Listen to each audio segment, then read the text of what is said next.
बेटा ये रहा क्वेश्चन, देखो सीधे सॉल्यूशन। सबसे पहले तो कौन सी लिमिट किसकी है सर, जिस ऑर्डर में लिखा होता है उसी ऑर्डर में लिमिट एज्यूम करनी चाहिए अगर कांस्टेंट लिमिट्स हैं तो बेटा given order is dx dy dz, so we will assume these are the limits of x, these are the limits of y and these will be of z। तो बेटा आपका जो इंटीग्रेशन है वो limits के नजरिए से तो आपको पता चल गया कि 0 से 2 है और y की वैल्यू 1 से लेके 3 तक है, 1 से लेके 3 तक। और बेटा x की लिमिट आपको दी गई है, x की लिमिट है 0 से 3 तक, यहाँ तक सही है। अब बेटा ये लिखा हुआ है एक्स स्क्वायर वाई क्यूब और e to the power z। अगर मैं आपसे कह दूं कि ये dx dy dz है, क्या ये इंटीग्रेंड एक्सप्लिसिट फंक्शन है? क्या बेटा इसको आप सेपरेट कर सकते हो?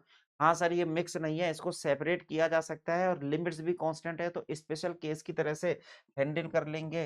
देखो एक्सप्लिसिट नजर आ रहा है, एक्सप्लिसिट, तो हम इसको सेपरेट करके कर देते हैं।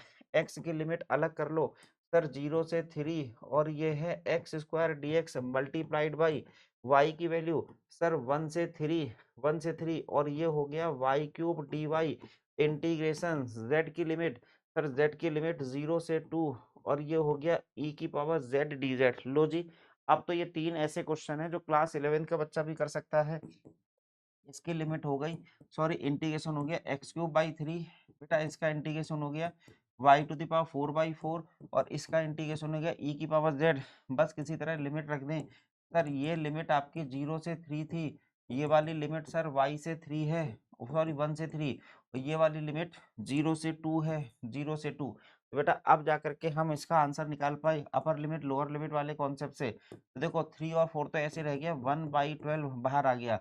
अपर लिमिट रखेंगे 3 की पावर 3 माइनस 0, इधर से बेटा रखेंगे तो 3 की पावर 4 माइनस, सॉरी सर गलत होने जा रहा था, देखो 3 की पावर 4 माइनस 1 की पावर 4, लोअर लिमिट भी तो कोई चीज होती है, E2 माइनस E0। अब जाके फाइनल आंसर आया बेटा 3 की पावर 4 माइनस 1, तो बेटा 3 तिया 9 तिया 27 तिया 81, तो बेटा 1/12 27 और 81 में से एक गया 80।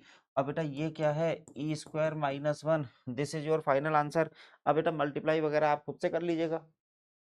देखा, इंटीग्रेंट अगर एक्सप्लिसिट फंक्शन है तो आप सेपरेटली इंटीग्रेट कर सकते हैं sir, but what will happen if integrant will be an implicit function?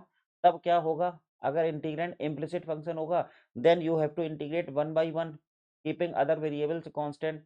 तो बेटा ट्रिपल इंटीग्रेशन का क्वेश्चन अगर होगा इस तरह का केस वन का तो ज्यादातर वो बेटा सेपरेट करने वाले कॉन्सेप्ट से ही क्वेश्चन दे देते हैं।